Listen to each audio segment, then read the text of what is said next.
नमस्कार मंडळी, हुकुमाची राणी ग या मालिकेच्या आजच्या जबरदस्त भागामध्ये इंद्राने मात्र आता त्याचा संताप अनावर झालाय आणि त्याने आईला मात्र प्रेक्षकांनो घराच्या बाहेरच काढले। आत्तापर्यंत राणीचा इतका कडक शब्दात झालेला अपमान, तिच्यावर झालेला अन्याय, हे सगळं आता इंद्राला माहिती झाले। होय मित्रांनो, मालतीचं वागणं आता इतक्या टोकाला पोहोचलंय, इतकं घाणेरडं कारस्थान तिने राणीसोबत केलंय ना, ते काही इंद्राला पटत नाही। इतकंच नाही तर आता रागाच्या भरात इंद्रा इतकं मोठं डिसिजन घेतोय ना की सगळं घर मात्र आता उलथापालथा होणार आहे। शेवटी आता इंद्रा घर सोडण्याची धमकी मात्र देतोय आणि मालती मात्र आता काय करणार आहे ते बघून मात्र मित्रांनो सगळ्यांनाच आता धक्का बसणार आहे। आजचा व्हिडिओ खूपच इंटरेस्टिंग आहे, त्यामुळे शेवटपर्यंत नक्की बघा। चॅनलवरती नवीन असाल मित्रांनो तर चॅनलला सबस्क्राईब करा आणि हुकुमाची राणी ग ही मालिका तुम्हाला आवडत असेल तर नक्की व्हिडिओला लाईक करा। आजच्या भागाच्या सुरुवातीलाच आता एक्झाम सेंटरवर सगळं टेन्शनवालं वातावरण असतं। राणी इंद्रा दोघेही आता त्या हॉलमध्ये बसतात। राणीच्या हाताला इतकं लागलेलं असतं, इतके वार झालेले असतात, तिच्या हातावरची जखम तिला काही लिहिताच येत नाही। आता मात्र ती काही केलं तरी परीक्षा तर द्यायचीच आहे असं ठरवते आणि आता वकील बनण्याचं स्वप्न तिला पूर्ण करायचे। प्रेक्षकांनो, इंद्रा आता तिच्याकडे बघत असतो।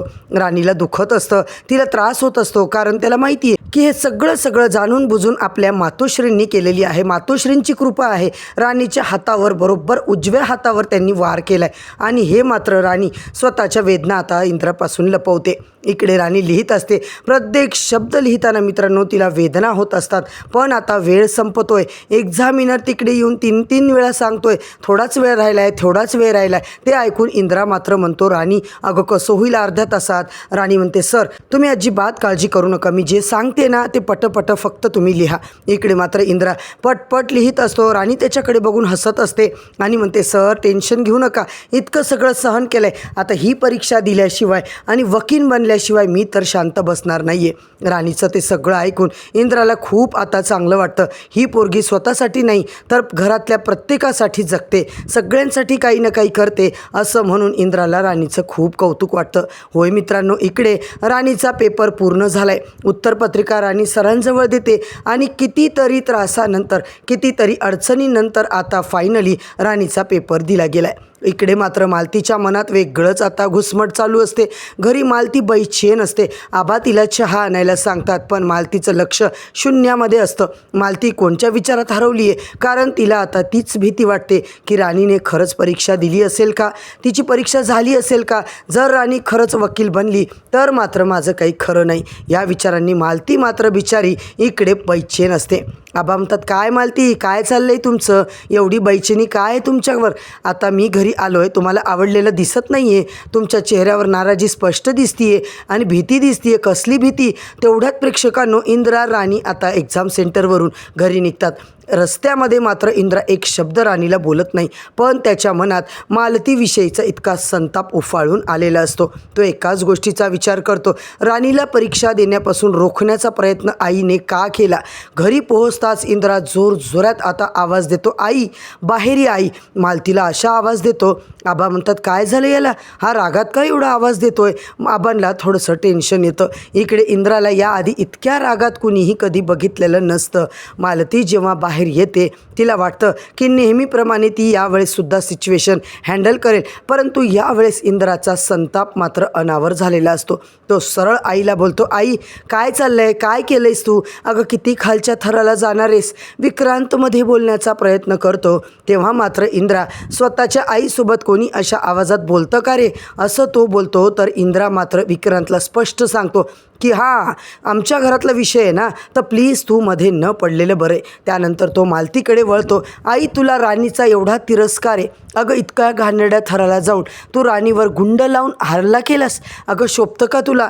इंद्रा आता इतका बोलतो, राणीने काय नाही केलंय, किती त्याग केलाय, आबांची सेवा केली, माझी सेवा केली, आपल्या कुटुंबाला नेहमी सपोर्ट केलाय, तिच्या सुखाचा कधी तू विचार केला नाही गं, आणि तू तिचा नेहमी रागच केलाय, पदोपदी अपमान केलाय। मालती मात्र काही बोलण्याचा प्रयत्न करते, पण इंद्रा अजिबात बोलणं थांबवत नाहीये। आज राणीच्या हाताला इतकी मोठी जखम झाली आहे, जाणून बुजूनच कोणीतरी केलं आहे आणि मला पक्की खात्री आहे की यामागे आई तूच आहेस. हे ऐकून प्रेक्षकांनो घरातले सगळेच आता आश्चर्याने उभेच राहतात. आबा तर पूर्णपणे हादरून जातात. आबांना ॲक्च्युली विश्वासच बसत नाही. ते मालतीकडे रागात बघतात. मालती मात्र आरोप करत असते. ती म्हणते, मी अजिबात इंद्रा काही केलेलं नाही आहे. इंद्रा, तुला त्या दीड दमडीच्या पोरीवर विश्वास आहे आणि तिच्यासाठी तू स्वतःच्या आईवर इकडे आरोप करतोयस. आई, तू कितीही नाकारलं ना तरी सत्य माझ्यासमोर आहे. राणीला परीक्षा देता येऊ नये म्हणून तू तिच्या मागे गुंड लावले होते. तिचं स्वप्नांचा चुराडा करायचा प्रयत्न केलास. हे सगळं माझ्यासाठी खूप मोठं आहे. मालती मात्र आता रागात येते. पूर्णपणे सगळा ब्लेम राणीवर ढकलून देते. ती म्हणते, राणी, तुझ्यामुळे संपूर्ण कुटुंब आता आपलं फिसकटून गेले, सगळं कुटुंब तुटून गेले. तेव्हा इंद्रा अजिबात शांत बसत नाही आहे. होय मित्रांनो, इंद्रा मात्र स्ट्रिक्टली सांगतो की राणीचं मन स्वच्छ आहे. ती कधीच कोणाचं वाईट करत नाही आहे. ती फक्त या घरासाठी लढते. आबासुद्धा यावेळेस इंद्राचीच बाजू घेतात, राणीचीच बाजू घेतात. होय मित्रांनो, आबा म्हणतात, मालती, अहो तुम्ही इतक्या खालच्या थराला जाऊन मालती असं का केलं तुम्ही? बोला ना, आपली राणी घरची लक्ष्मी आहे आणि तुम्ही तिच्यासोबत असं केला. अहो राणी वकील बनली तर आपल्या कुटुंबाचं, तुमच्या भविष्य बदलू शकतं ना. इकडे मात्र फॅक्टरी परत मिळू शकते आपल्याला. पण मालती कसली ऐकते प्रेक्षकांनो. मालती नेहमीसारखी जिद्दीपणा, तिचा हट्ट काही संपत नाही. आणि इकडे मात्र इंद्रा अतिशय इमोशनल होतो. आई, मला एक गोष्ट आज तुला सरळ सरळ सगळ्यांच्या समोर सांगायची, सगळे तुम्ही ऐका. जर या घरामध्ये माझ्या बायकोला मान सन्मान मिळणार नसेल तर अजिबात मी या घरामध्ये राहणार नाहीये.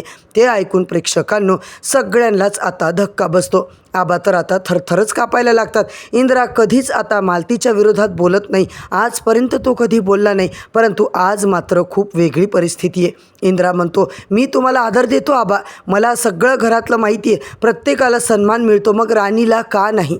का राणीचा पदोपदी अपमान केला जातो? ती या घरची गृहलक्ष्मी आहे, तरी तिला घरात मान का नाही? तिला या घरात मान मिळायलाच हवा. संपूर्ण वातावरण प्रेक्षकांनो आपण पाहतोय. खूप आता रत्नाकाकी इमोशनल होते, अजित इमोशनल होतो. आबासुद्धा अक्षरशः डोळ्यात पाणी आणतात, कारण इंद्रा जे काही बोलतोय ते बरोबर आहे. मालती अजूनही तिच्या जिद्दपणावर अडून आहे. ती स्पष्ट सांगते की राणीला कधीच मी स्वीकारणार नाही आहे. हो, केलंय मी हे सगळं, कारण राणी मला आवडत नाही आहे. तुझ्या आयुष्यात मला राणी नको आहे. हे ऐकताच प्रेक्षकांनो इंद्रा मात्र उफाळूनच उठतो. तो म्हणतो, ठीक आहे ना आई, ठीक आहे, काहीच प्रॉब्लेम नाही. राणी, हे घर सोडून आपण निघून जायचे. असं म्हटल्यानंतर घरात मात्र आता एकच कल्लोळ उठतो. मालतीचा जिद्दीपणा ती सोडत नाही. आता मात्र मीच घर सोडून जाते असं म्हणून रागाच्या भरात प्रेक्षकांनो मालती स्वतःचीच बॅग घेऊन बाहेर येते. तिला थांबवण्याचा आबा प्रयत्न करतात, पण ती अजिबात कोणाचं ऐकत नाही आहे. आबाला खूप वाईट वाटतं. ते मालतीला समजवतात, पण तिला काहीही आता फरक पडत नाही आहे. अखेर बॅग घेऊन मालतीनं घर सोडलंय, परंतु मालती जाते कुठे? तर विक्रांतच्या बंगल्यामध्ये. आता मात्र इंद्राला खूप वाईट वाटतं. त्याला माहिती असतं त्याने जे केले ते योग्य आहे. राणी आता शांत उभी असते, कारण तिला आपलं घर तुटू द्यायचं नसतं. तिला आपलं घर प्रेमाने गुंफून ठेवायचं असतं. आता पुढे मालिकेत नेमकं काय होणार प्रेक्षकांनो? मालतीला आता तिची चूक कळणार का?